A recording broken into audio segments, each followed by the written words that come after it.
আমি ছাদের উপর দিয়ে আমার প্রতিবেশীর সাথে এক অদ্ভুত বন্ধুত্ব গজে তুলেছিলাম, কিন্তু তিনি বধির এবং বোবা। পরিচ করিয়ে দিই মিসেস ভিরেল্লির সাথে। তাঁর বোস ৬০-এর কাছাকাছি, দেখতে খুব দুর্বল এবং সাধারণত নিজের মধ্যেই থাকেন। আমাদের সম্পর্কের শুরু হয়েছিল এক ঝগড়া দিয়ে। রাত ৩টের সময় তিনি টিভির আওলাজ এত জোরে বাজিয়েচিয়ে দিতেন যে আমার ছাদ কাঁপত। এক রাতে আমার ধৈর্যের বাঁধ ভেঙে গেল। আমি একটা টেবিলের উপর উঠে ছাদের উপর জোরে জোরে আঘাত করতে লাগলাম এবং চিৎকার করে বললাম টিভিটা বন্ধ করতে। তারপর তিনি উত্তর দিলেন। তিনি পাল্টা চিৎকার করলেন না, বরং ঠাট্টা করলেন। তিনি আন্দাজ করে ফেললেন যে আমি টেবিলের ওপর দাঁড়িয়ে আছি। কয়েক সপ্তাহ ধরে আমাদের মধ্যে এই অদ্ভুত ধরনের কথা কাটাকাটি চলল।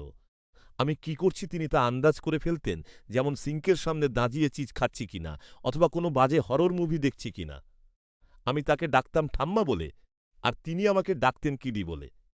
আমি সত্যিই ভেবেছিলাম যে আমরা বন্ধু হয়ে উঠছি, যতক্ষণ না মঙ্গলবার রাত ২টো বাজল।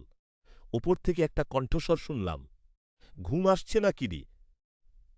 তারপর আমার দরজা কজা নাজার শব্দ। আমি ভয়ে ভয়ে দরজার দিকে এগোলাম, হঠাৎ শরীরটা হিমহরে গেল। দরজার ওপার থেকে একটা চাপা খসখসে ফিসফিসানি ভেসে এলো, তুমি কি বাজিতে নেই সেটার ভান করছো? আমি দরজার ফুটো দিয়ে বাইরে তাকালাম। কেউ নেই, করিডোরটা একদম ফাঁকা। কিন্তু তার কণ্ঠস্বরটা ঠিক সেখানেই ছিল, দরজার একদম গা ঘেঁষে। তিনি বললেন যে তিনি শুধু লুকোচুরি খেলতে চান। তারপর তিনি গান গাইতে শুরু করলেন, খুব নিচু স্বরে, টেনে টেনে গাওয়া একটা নার্সারি রাইম, যেখানে বলা হচ্ছিল অন্ধকারের ভেতর চোখ দেখার কথা আর দরজার লক দুবার খোলার কথা। আমি তাকে চুপ করতে বললাম, না হলে পুলিশ ডাকব। তিনি সাথে সাথে থেমে গেলেন। পরদিন আমার অন্য এক প্রতিবেশীর সাথে দেখা হলো, যার নাম স্যান্ড্রা। আমি তাকে বললাম মিসেস ভিরেল্লি আগের রাতে কতটা অদ্ভুত আচরণ করেছেন। স্যান্ড্রা খুব অবাক হরে আমার দিকে তাকাল।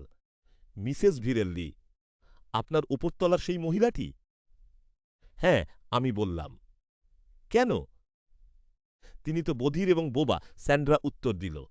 তার মেয়ে অনেক বছর আগে আমাকে বলেছিল। আপনার তাঁর সাথে কথা বলার কোনো উপায় ছিল না।